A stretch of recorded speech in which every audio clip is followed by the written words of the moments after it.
Bismillahirrahmanirrahim. Assalamu alaikum. In today's video, I'll be making an argument for Salafiyyah basically being incorrect. The argument is that Qasidah Burdah is not shirk. So, here's the logic of the argument. We have clear-cut hadith that state that the Muslim Ummah will not fall into shirk. The Qasidah Burdah is the most famous poem in the world. Even Kafirs recognize this point. No one denies this point. This poem hung in the Masjid Nabawi for centuries. Not only is this poem famous among laymen, right? Numerous scholars have approved it and written commentaries on it. If this is shirk, then the Ummah has fallen into shirk, and the Salafi claim is that this is shirk. But if this is shirk, and if this is so widespread among laymen and scholars, the Ummah certainly has fallen into shirk. But that would contradict the ahadith which state that the Ummah won't fall into shirk. So Qasidah Burdah is not shirk, and hence Salafiyyah are misguided. So here's the hadith which basically from which I am making my argument. One day the Prophet ﷺ went out and offered funeral prayers of the martyrs of Uhud. Basically, this was the location of the event. Here's the relevant part. By Allah, I am not afraid that you will worship others along with Allah after my death, but I am afraid that you will fight one another for worldly things. Bukhari 1314. So this is the hadith, because Prophet Muhammad ﷺ is not afraid that Muslims will basically do polytheism, do shirk after his death. This shows that Ummah won't fall into shirk, because if Ummah was to fall into shirk, that would be a reason for Prophet Muhammad ﷺ to be afraid, certainly more afraid than the Muslims fighting one another for worldly things. So before I go any forward, I just because this is similar to the argument regarding istighasa not being shirk, I want to point out a couple of reasons why this is actually a stronger argument, much stronger argument. With the istighasa, basically with the istighasa argument, Salafis will try to say that basically not all laymen do istighasa. They will say things like this. They can basically come up with one excuse or another for it not being prevalent among the Ummah. And although those excuses don't work, they are brought anyway. But with Qasidah Burdah, they can't do that. This is prevalent among laymen and among scholars. More than that, in the case of istighasa, Salafis will try to argue about definition of istighasa. It is a long debate there. But in case of Qasidah Burdah, there is no haggling about, there is no whining about definition. That doesn't happen here. According to Salafis, this is shirk. You don't need definitions for that. So this is a stronger argument, much stronger argument than istighasa for this regard, although that one is extremely strong as well. So these are basically the reasons I'm making this video, because those make this absolutely massive argument, and that there is basically no running around from. So just to move forward with the video, here I mentioned some scholars and major authorities who wrote commentaries on Qasidah Burdah. Imam al-Bajuri, Imam Ibn al-Hajar al-Haytami, Imam Ibn al-Hajar al-Asqalani. Salafis try to claim him right, but according to their beliefs, Imam Ibn Hajar al-Asqalani has to be a mushrik. Mullah Ali Qari, Imam al-Zarkashi, Imam Zakriya al-Ansari, Imam Kastalani, Rahmatullah alayhim. So these are some of the most important Sunni scholars of the past 1000 years, and according to Salafis, these would all have to be mushrik, because they endorsed Qasidah Burdah and they wrote commentaries on it. Now there are some contentions to this argument, And inshallah this will be a shorter video than last time because I don't plan to waste that much time here. There are basically four contentions here. Actually, there are a few more as well, which I'll address with that I've come up recently. There are some hadiths that mention some tribes of Muslims will become mushriks, right? Yes, they are, but this is one example of them. But it just mentions tribes from my nations join the idolaters, right? Tribes from the Muslim nation will become mushrik. This does nothing to disprove the point I am making regarding the majority or vast majority of the Muslims won't become mushrik, because that would be a much greater reason for Prophet Muhammad ﷺ to be afraid than Muslims competing with one another for worldly things. So this reason does nothing to disprove that argument.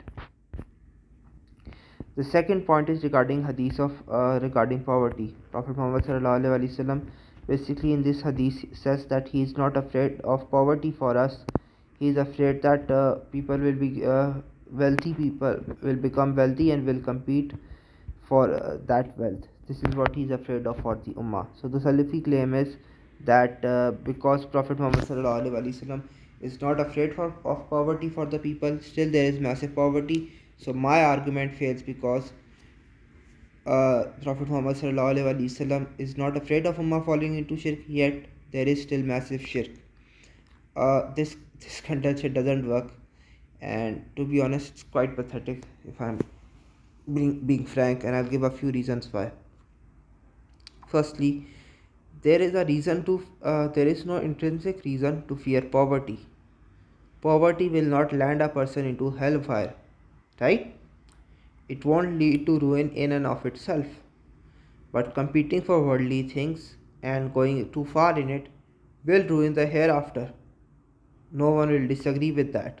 More than that, let's go to the initial hadith just to make this point clear. Prophet Muhammad ﷺ is not afraid of Muslims falling into shirk, but he is afraid of Muslims competing with one another for worldly things. If lots of Muslims were to become mushriks, would that be a reason for concern? Certainly, it would be a reason for concern, right? It would be much more, orders of magnitude, more of a reason for worry for Prophet Muhammad ﷺ than Muslims competing with one another for worldly things, because dying a mushrik will lead to eternal hellfire. Competing for worldly things won't lead to eternal hellfire. So, if Prophet Muhammad first we are considering the order of magnitude of the problems involved of shirk, and the order of magnitude or the magnitude of competing with one another for worldly things, right? If Prophet Muhammad is not worried about Muslims doing shirk after his death, then it clearly follows from that the number of people doing shirk would be much lower than the people who are competing with one another for worldly things. In other words, the vast majority of ummah won't be falling into shirk. So this contention about the hadith of poverty does not work. The third contention is that this hadith is about Sahaba and Salaf and not the Muslims. Now, Imam Ibn al-Hajar al-Asqalani rahmatullah also said this, but Imam Nawawi and Imam Khatabi said that this applies to all ummah, and I'll give the reason why Imam Nawawi's interpretation is correct. This hadith says, "By Allah, I am not afraid that you will worship others along with Allah after my death, but I am afraid that you will fight with one another for worldly things." This is talking about one group. Firstly, if the Salafi interpretation is correct, then it means that Prophet Muhammad ﷺ was afraid that the Sahaba will compete for worldly things. Na'uzu billah. I don't think any Sunni in their right mind will take that interpretation. So this contention also fails. There's another contention that this hadith can mean just 1% or a really small part of the ummah will fall into shirk. I don't think this works, and I think I've given the reasons already from the example of hadith of poverty. right? There are two other contentions that I really want to address.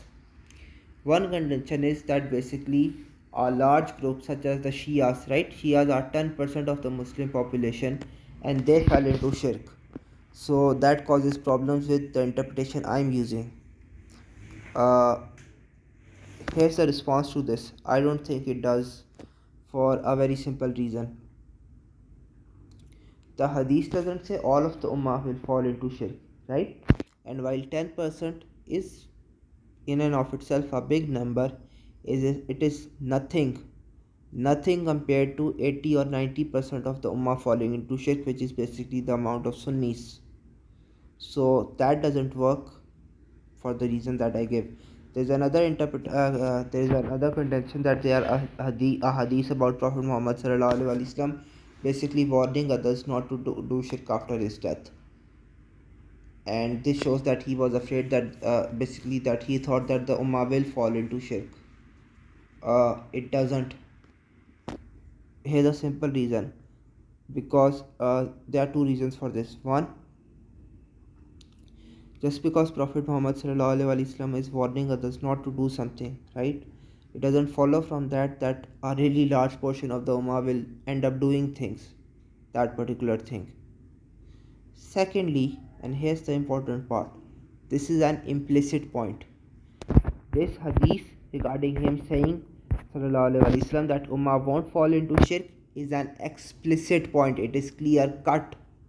So explicit, clear cut stuff interpretation always takes precedence. It is always preferred over implicit interpretation. The explicit interpretation will always necessarily carry more weight. There is another contention, and this one was actually quite funny. And to be honest, I don't think Salafis will ever use this as a serious argument.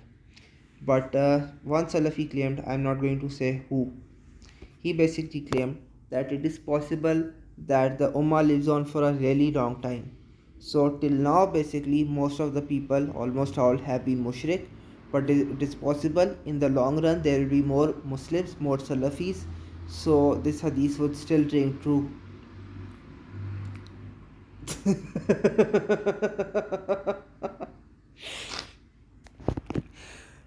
I want you to think about that contention.